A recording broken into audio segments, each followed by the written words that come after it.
Back at our office in Minneapolis, we get, when our UPS guy comes in, or our mailman or whoever comes in, they say, wow, it smells really nice in here.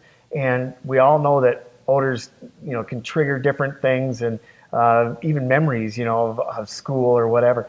Tell us kind of what the effect on the natural has on odors, and what odors have an effect on us.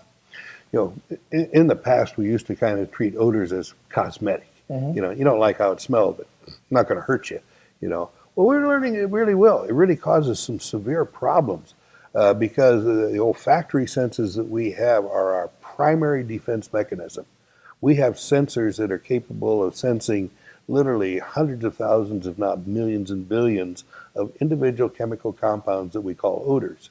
And our brain is being hit constantly with all these odors, and it builds a catalog and says, okay, this is okay, this is okay, this is okay. Whoa, I don't know what that one is. And as soon as it hits a whoa, immediately it sends a message to your body, alarm.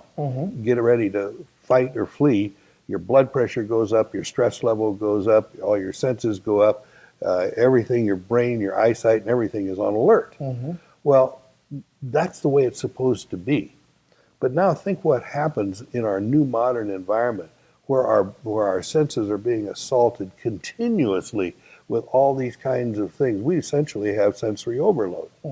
And so that means that our bodies are almost always on a high stress level. And every time you've got stress level with the heart pumping and the blood pressure up, that leads to all kinds of other physiological problems. It never has a chance to back off. Now you compound that with the problem that we are also changing the way in which we live. Now that we're getting to be an older population and we're retiring, we're giving up our homes.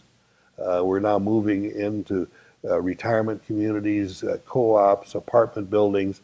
People are now living tighter and tighter together.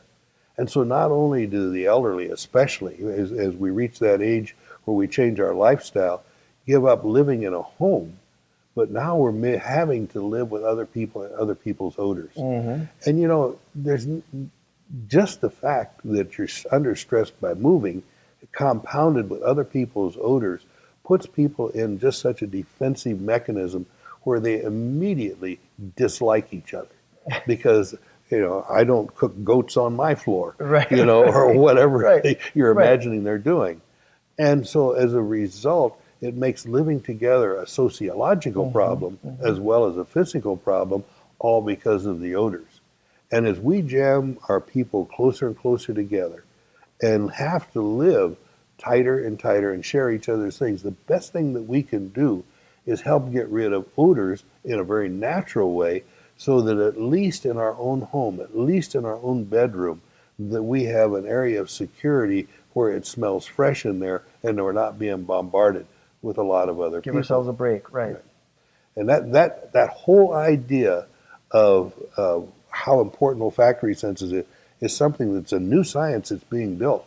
And what we're really starting to discover is that the trigger mechanisms, just as you mentioned, for people to recall old events, unpleasant events, happy events, are having an awful lot to do with our overall sense of well-being, our perception of how well we're doing, and that affects our overall health.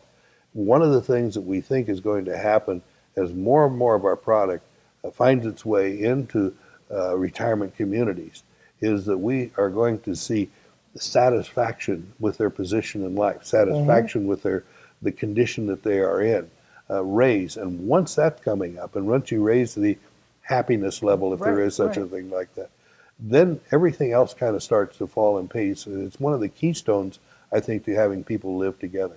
Sure, that makes sense. And yeah, if you're overall feeling more pleasant about yourself and feeling more positive, and that's kind of that spreads a little bit, and it makes living with you can imagine day after day, if everyone's crabby and down and kind of dealing with those environmental issues internally, how that projects externally. I think you've talked even before about people who in relationships who are maybe angry with each other, or there's tension, And maybe it's not really even intentional, but their bodies are fighting this fight, and it comes out in anger, it comes out in snippiness. And Well, it does, because that's part of your defensive mechanism, and your body is trying to get back into a zone where it feels safe.